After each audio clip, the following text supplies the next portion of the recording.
এইটা আমি কি দেখলাম, দেখে পুরো অবাক হয়ে গেছি। পীর মুফতি গিয়াসউদ্দিন তাহিরি এবার ডাইরেক্ট সত্যি সত্যি মামলা করলেন শায়েখ আহমদুল্লাহর উপরে। জান্নাতের পাতায় পাতায় নবীর নাম, জান্নাতের গেইটে গেইটে নবীর নাম, আর শাজিমে নবীর নাম, যেখানে আল্লাহ সেখানেই রাসূল। চিৎকার মেরে বলেন আল্লাহু আকবার। প্রিয় দর্শক, আজকের ভিডিওটি আপনারা বেশি বেশি করে শেয়ার করেন, হাজার হাজার ইমানদারের কাছে পৌঁছিয়ে দেন।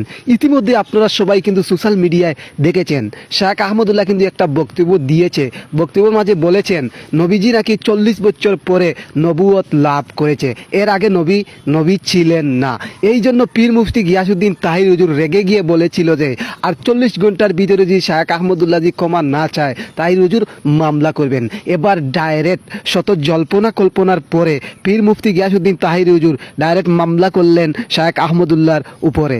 প্রিয় দর্শক, ইতিমধ্যে আপনারা সবাই আমার পেজে দেখেছেন, আমাদের আহলে সুন্নাত ওয়াল জামাতের যত আলিম উলামা রয়েছে তারা সবাই কিন্তু মিলে কুরআন ও হাদিস থেকে দলিল দিয়ে প্রমাণ করে দিয়েছে নবীজির জন্মের আগেও নবী ছিলেন, পৃথিবীতে এসেও নবী ছিলেন।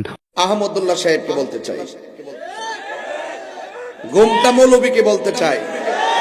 অনেকে আমারে বলে যে আমি নাকি আদব রাখি না। আরে বেটা, আমরা আদবের ঘরে জন্ম।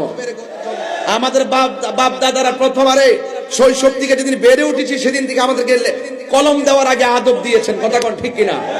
কিন্তু নবীর দুশমনদের সাথে আদব দেখাইতে পারবো না। এই জন্য যে আহমদুল্লাহ এই কথা বলেছেন তাকে বলবো, আমি কেবলমাত্র মিস কল দিয়েছি।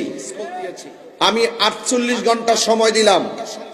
48 ঘন্টার ভিতরে তার বক্তব্যকে উদ্ধ করতে হবে, তওবা করতে হবে, জাতির কাছে ক্ষমা চাইতে হবে, আল্লাহর কাছে ক্ষমা চাইতে হবে।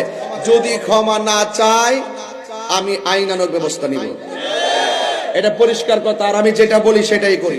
দুনিয়াতে সৃষ্টির আগেই আগুন, পানি, লৌহ, কলম আর কুরসি, ফেরেশতা, চন্দ্র, সূর্য যা কিছু আছে সব নবী, সব পয়গম্বর, সব রাসূল, সব মানুষ সৃষ্টি হওয়ার আগেই নবী হিসেবে ছিল।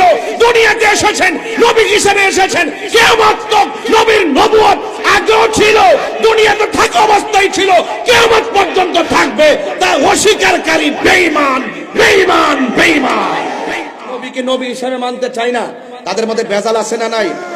এই জন্য পরিষ্কার কথা, মানবতার নামে, দান করার নামে ওই সুনামগঞ্জের বন্যায় গেলে মুসলমান হওয়া যায় না, ইমান ঠিক করতে হয়।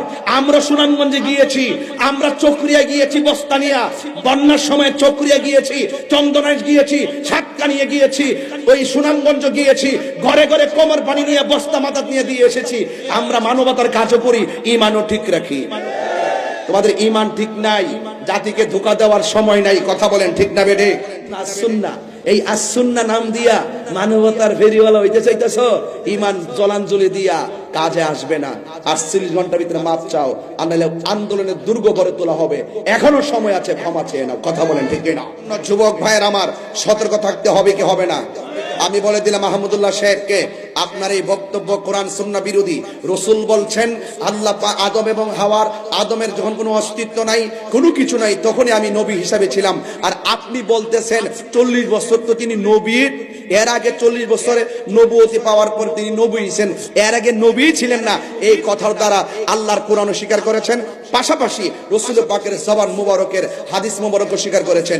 যেই ব্যক্তি হাদিস মুবারক স্বীকার কইরা নিজে নিজে মন গড়া হাদিসে বানায় বানায় নবীর ব্যাপারে মিথ্যা বলে, আপনাকে বলবো তওবা করে ফিরে আসুন। কথা বলেন ঠিক না বেঠিক? আপনি তওবা করে ফিরে আসুন, আপনি জাতির কাছে ক্ষমা চান। আমি 48 ঘন্টা সময় দিলাম।